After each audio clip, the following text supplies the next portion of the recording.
Hi everyone, this is Rihole from STEM Power, changing narratives and opening doors. We are celebrating women in STEM. We're celebrating Black women in STEM. And today we have Renee. Welcome, Renee. Thank you. Thank you for having me. Thank you for accepting our invitation. Thank you very much. So can you tell us a little bit about you and what you do? So I am from a small town in Virginia, and my parents were both educators. So educating our youth is very important to me. I have worked within the schools doing speaking engagements and so forth, actually about STEM, about getting young people involved in STEM, trying to direct them towards, I guess what you could consider non-traditional roles. Just letting go of that narrative that, women work in this place and men work in this place, but, spread your mind and work wherever you like and just get more engaged in STEM fields. So I went to North Carolina A&T State University here in Greensboro, North Carolina, and I majored in architectural engineering.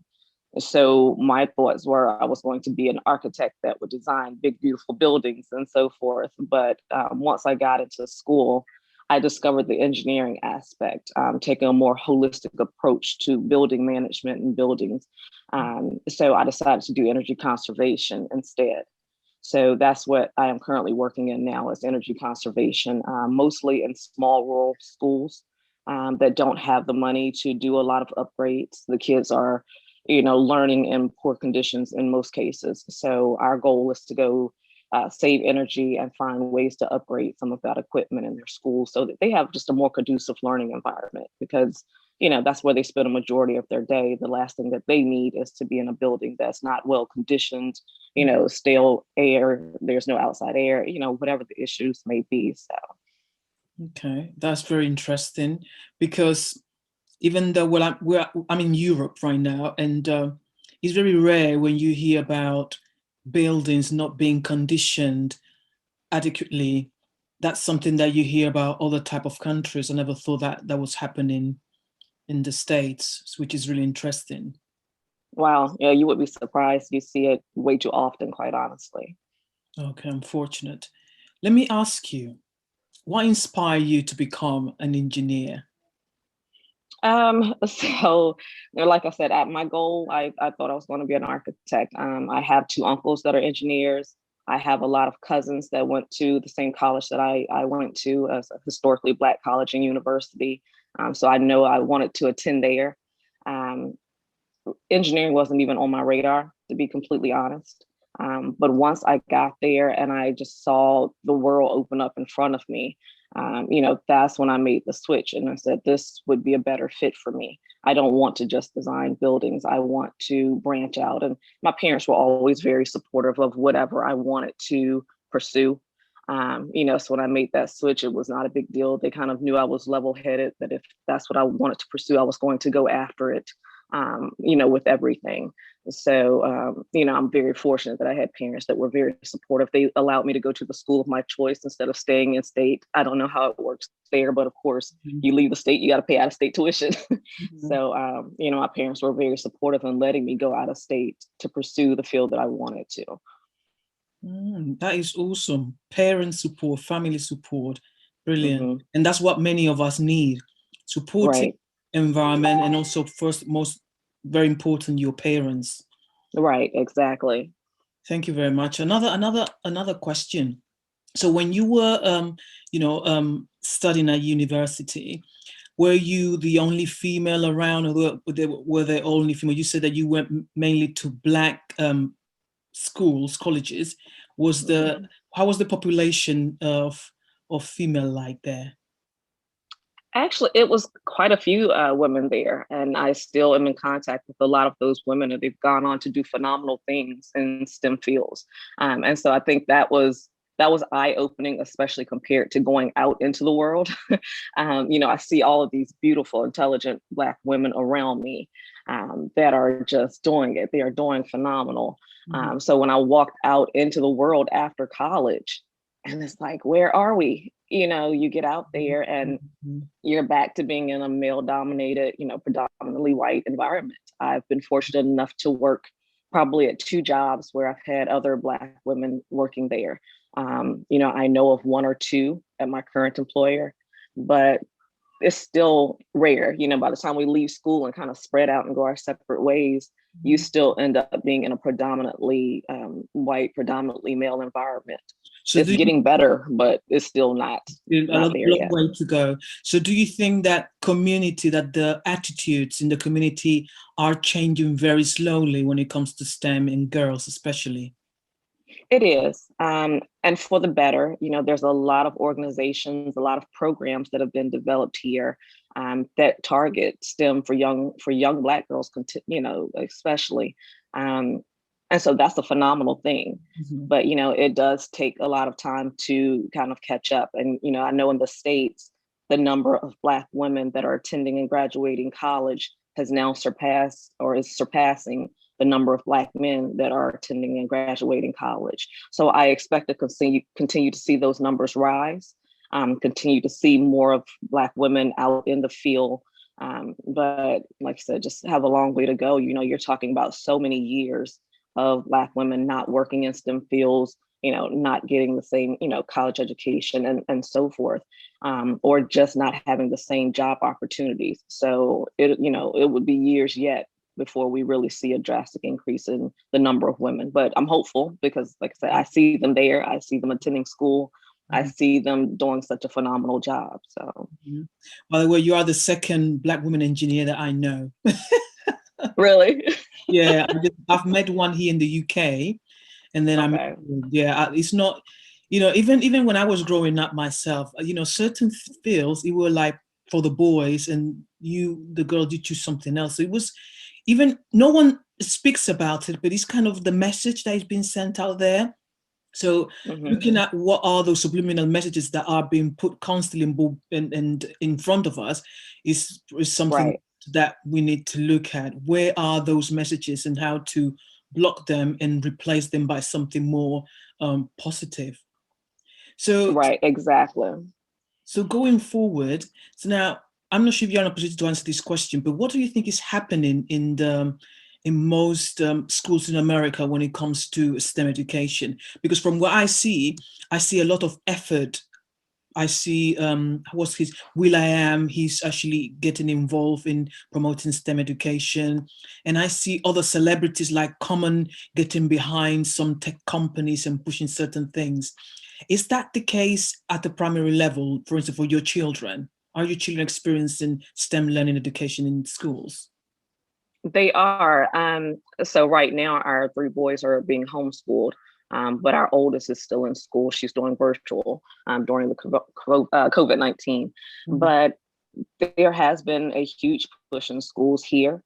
There's a lot of focus on STEM education. I don't know what the structure is there in the UK, but we have private schools, we have public schools, we have charter schools, we have magnet schools here. But you have magnet schools that are focused solely on STEM, like their whole premise is built around STEM education. So you do see a lot more of that. I think one of the big issues that comes into play is demographically, where do we end up?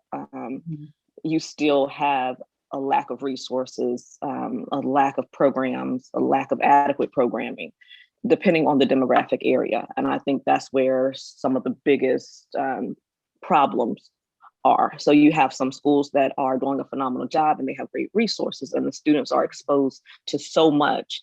And then you have other schools that are quite honestly just doing the best that they can to get them the basic skills that they need. And where do you see that happening? Because you talk about private schools and all these types of schools. So in which areas are these schools less prepared, or you feel that less is being done to level up the opportunities for everyone? Well, of course, it always hits the minority areas hardest. Like I said, you're dealing with so much, and I can't put that on the teachers. Of course, the teachers are doing everything that they can with what they have. Like I said, both of my parents are educators, so I know how hard they push to, help each and every child. But at the same time, just when you're, from a demographic standpoint, you're so disadvantaged.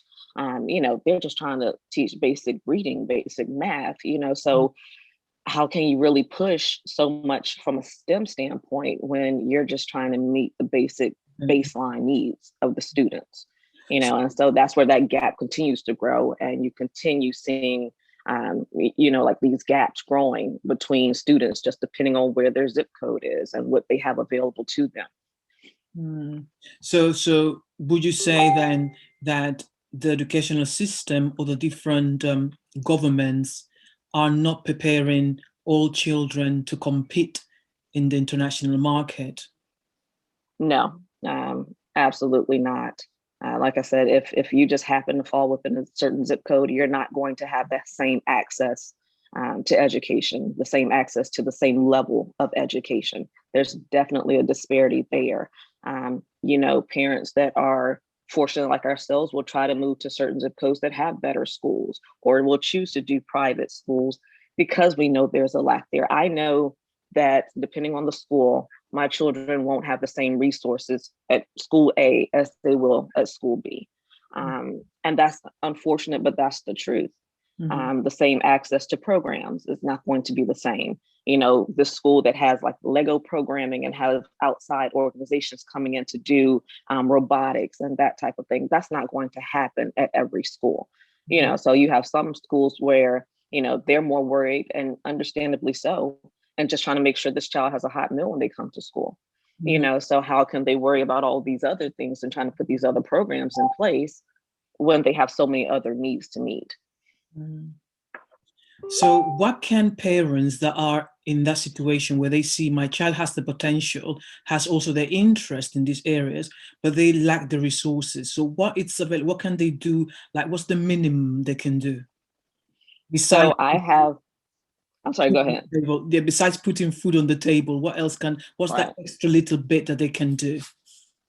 So I have one of those kids that was into science and experimenting and all of that. And I supported her at no cost. I didn't spend a lot of money on extra programs and all of that stuff. We just gave her freedom. We gave her encouragement. So when she comes down here and I find her in my flour and in my cornstarch and in whatever else she gets her hands on, there was no chastisement there. There were a set of rules put in place, and she was given her own space to kind of do those things. But she learned how to make cast molds out of flour and water and baking soda, and that's just the stuff that you can do for free. We allowed her access at times to YouTube videos. She learned how to make the little mini foods. So they do apparently YouTube videos on making little miniature foods.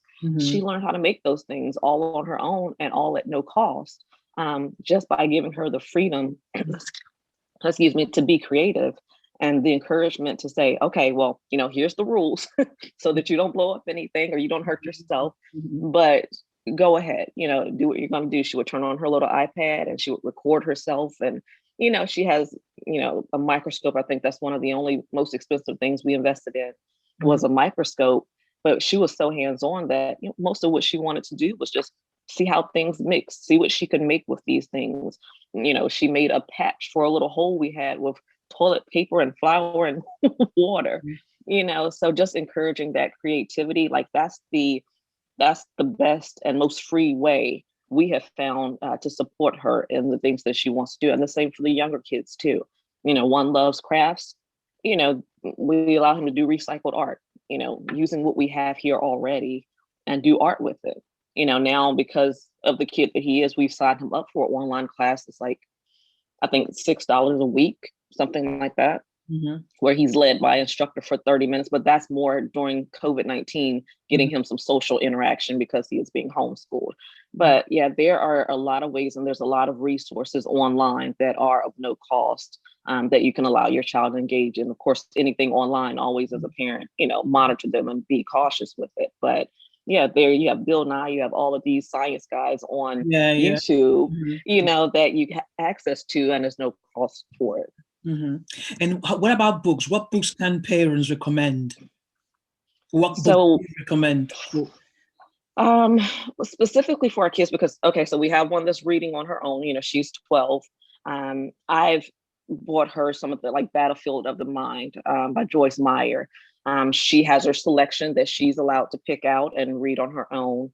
But those things that I purchased because I want her to read, she has a devotional. So a lot of what I get her is things for building up her mindset. You know, she just entered middle school this year, so that's a whole nother thing. So, you know, I just want to make sure, especially going out into the world as a young Black woman, that she is mentally capable of handling whatever comes her way. So we feed into her a lot, the mental aspect and taking care of yourself mentally and just being prepared mentally. So that's her required reading, and then everything else is just, you know, we bought her the book Malala, and she apparently went and got my Becoming book by Michelle Obama on her own and wanted to start reading that. As far as our younger kids, we have one that's a beginning reader. He has his choice, but you know, my cousin bought him like the Little Heroes, Black men in history. You know, so those things we want to see positive representations of them. So we make sure we always have a decent selection of books with little boys that look like them and little girls that look like them. And then you get to make your choices, your own personal choices from there. And the younger ones that we read to, you know, we have a wide collection of books, but one of the most important things is some sort of positive affirmations. And it doesn't have to be a book. It can be some positive affirmations that you just speak to them and they repeat. It can be, you know, if you want to do a book, they do have books of positive affirmations out there specifically for kids, especially for Black kids. You know, so just simple things like that feed into them and let them know, you know, this is who you are. This is who God made you to be. You know, don't let anyone, especially this world, tell you who you are and define who you are. So we're really big on, you know, making sure they understand that. Well, thank you very much. I think that you explained everything. For me, this is really important because sometimes parents tend to complain a lot and they struggle to see solutions or to work with what they have. And I think being resourceful and using the resources that you have and work with what you have is very, very important. So thank you for that. Thank you for your time. You're welcome. Is there anything else that you would like to share with us?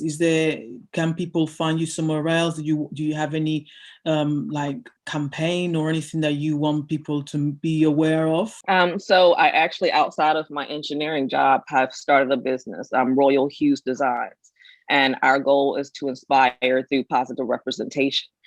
So I've created a group of characters that, you know, Black boys and girls, all working in different career fields. And a lot of them are STEM-based career fields. And our goal is just to give children someone that they can look at. And, you know, we sell those images on, you know, notebooks and tote bags and all types of mediums. But the goal is just for kids to be able to see themselves. You know, when they can see themselves accomplishing something, they're more likely to go forward and do it. So that's what I've kind of been working on, you know, on the side, outside of work hours, is just making sure that my children and all, you know, young Black children and just children, period, are able to see other characters, other, you know, images that say, no, Black people have been contributing for years. Black people will continue to contribute, you know, and don't disregard that, don't discount that, because we have brilliant people, and we're accomplishing so much. And, you know, I just want our kids to understand that so that they don't limit themselves. Thank you very much. Is there a social media handle that you want people to follow you at? Sure. So I am on Instagram, and our name is just all one word, Royal Hues Designs, RoyalHuesDesigns, Royal Hues Designs on Instagram, Facebook, on all the social media. No problem. So what I'll do, I'll just write it. I will add it when I edit the video. I will put it all in. Okay. Thank you so much. I appreciate that. You are most welcome. So listen, everyone, this was Renee Hooker, and she has given a lot of wisdom and a lot of tips. And also, I hope that it has inspired you, motivated you, and empowered you to take action. You are listening to this because you are and you want to be part of the change. This is Rihole Bitata from Steam Power. Take care all.